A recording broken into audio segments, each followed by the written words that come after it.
Well, thanks a lot for staying with us here on Sunrise Live on E on this Tuesday morning. Now, tax season has been officially launched. It was launched on the 1st of July.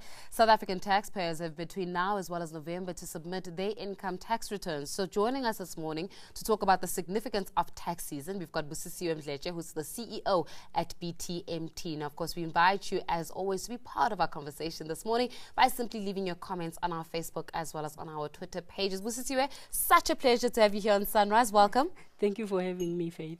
Now, we're looking at tax season. Now, every time we speak about tax season, everybody goes into a little bit of a quiver because everybody thinks, shucks, the tax man is going to take my money. Yeah. Nonetheless, so tell us about the significance thereof of tax season, and why is it that we as a South African community need not be afraid of the tax man? Yeah, we shouldn't be afraid of the tax man because during the tax season is the time for us to submit the tax returns at SARS. Yeah. So it specifically focuses on the individuals. So we're looking at the period from the 1st of July up to the 25th of November for provisional taxpayers, Okay. and up to the 31st of January for the provisional taxpayers up to the 31st of January, and non-provisional is up to the 25th of November. It's become hold on, you've given some two terminologies that are Yes. now interesting. Yes. You've got provisional taxpayers, Yes. which is until what?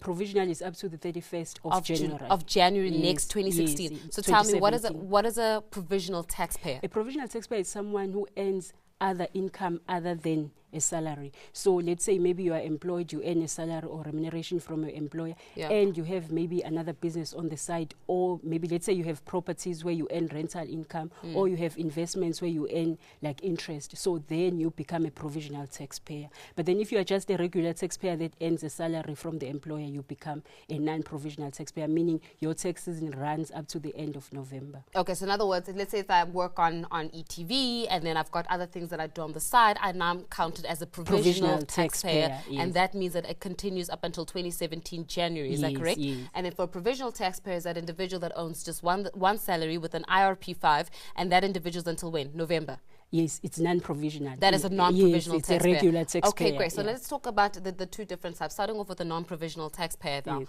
How do you then start declaring how much you earn on the side? And and is there like a cutoff? What if I earn 2,000 Rand or 1,500 Rand on the side? Does that mean I must still pay tax on that 1,500 Rand that I earn on the side apart from ETV? Come, let's have a conversation with me. You need to declare it. Let's say maybe Yeah. it's interest, right? So you are a non-provisional taxpayer, regular Yes. taxpayer, Yeah. right? Sorry, you are a provisional provisional taxpayer, taxpayer. yes. And then you earn a salary which is going to be declared from your RP5 because that's where they can extract information. It's easy. Sure. But then the other income that we are making an example of, let's say it's interest and then it's 1,000 Rand.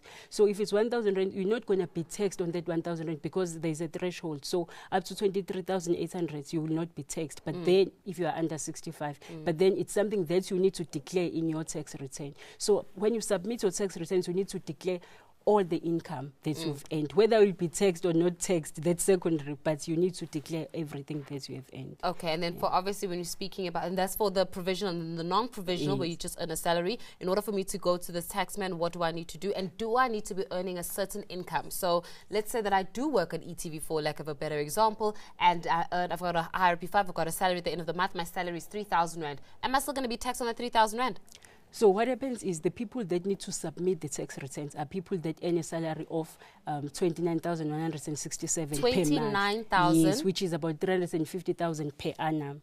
Right. So 29,167 67 per month. per month. Yes. Is that my gross or my net? That's your gross. That's for my you gross. to be able to submit a tax return. So right? anybody that is earning below 29,165, it's not necessary for them to submit a tax return. Not if really, they're not really. Non-provisional. Yes, not really. Provided you have one employer. So you earn less than 29,167 per month, provided you only had one employer. And provided you don't have other income, things like interest that you've spoken about, maybe dividends or maybe rental income. So if you don't have all of those things and you are still below that threshold of 29,167, then you don't need to submit a tax return. But if you don't submit a tax return, Faith, it doesn't mean that you're not paying tax. All it means is your income will automatically reconcile to what your employer has been submitting on a monthly basis. So your employer has been submitting. So then how do I get money from the taxman? Let's get to the fun questions now, where I get to make money on the side. How do I get money from the taxman? Taxman is not in the business of giving people money. No, but some people come out of after submitting their tax return or the income tax returns, and then you find out that they actually got money that is owed to them. So what happens in that? So when you get money from the taxman, it's when you're getting a refund. Okay. So it will mean that you had expenses that were deductible, that you'll be actually getting a refund out of that. How do I need to qualify for such?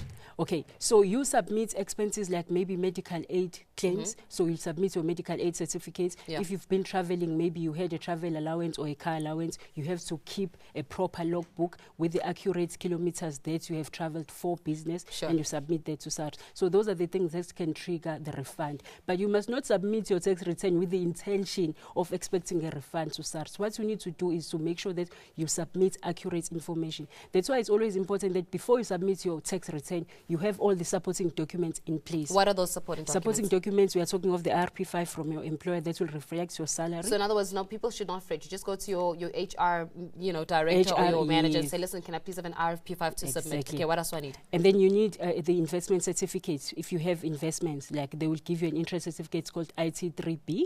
Okay. And then if you have a pension fund, you must request an IT3A, the certificate that you'll get from a pension fund as well.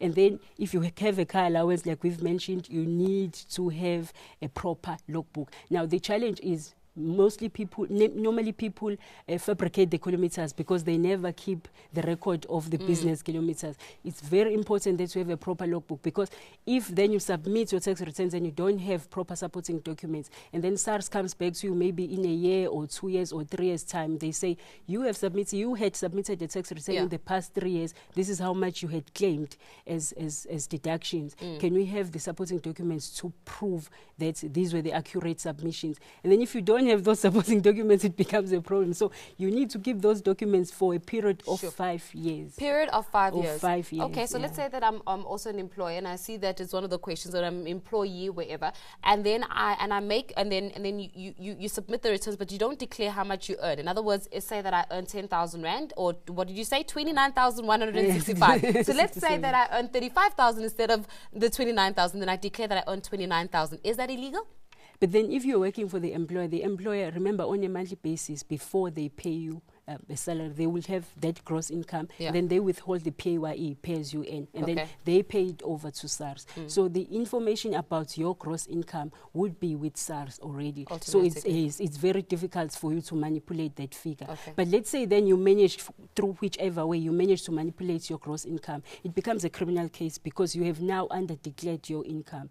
And then SARS will have to reinstate the figures, and then you'll have to pay penalties, 10% penalties on delayed taxes, and you'll pay interest. And then if it's proven that it's a criminal case, meaning you had an intention to evade tax, then you might be paying, understatement penalties up to 200%. So it's not worth it to underdeclare. Basically, make sure that you go and declare that. But as you said, 29,165, I don't necessarily need to be submitting a tax return, but those are for provisional or non-provisional? Non-provisional. Yes. And of course, for those who are provisional, make sure that you get your documents submitted along with all the other information that is actually necessary for you there as well. So remember that tax season, 1st of July, open until November. Make sure that you submit all your books. Speaking to Busiswe Mdletshe, who's the CEO of BTMT Capital, giving us more information about tax season. But of course, we've got the Battle of the Mic that continues, and we've had 2 individuals, and we've got the Magic Voice, as well as, I forgot the other name, Soulstar. There we go. We've got Soulstar as well as the Magic Voice that have been performing for us throughout the morning. You've got the 2 contenders. We heard from the Magic Voice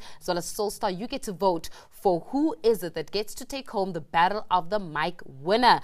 Who will it be? And you get to vote for that person on our Sunrise Facebook page. But for now, let us make your winner here on Sunrise. What we're doing this July is that Sunrise has partnered with builders, and together we're giving away 5 awesome Techni Lamp Caribbean Ray Grey heaters. The lucky winners of this competition will get their hands on the 1,500 watt infrared heater that provides instant radiant heat while being environmentally friendly. So to find out more information and the competition, you simply join them on their Facebook page, or you can find them on their website, which is builders.co.za, to locate a store nearest to you. Today's easy question is as follows. What does SARS stand for? That boogeyman voice. What does SARS stand for? If you think you know the answer to that question, you simply SMS Builders your name and your answer to 34865. That's Rise Builders followed by your name as well as your answer to 34865. And just like that, you become a winner. Time now to take a quick ad break. Do stay with us here on Sunrise, because at the just after that, we'll be joined by Mark Chase, who'll be giving us the latest in the news.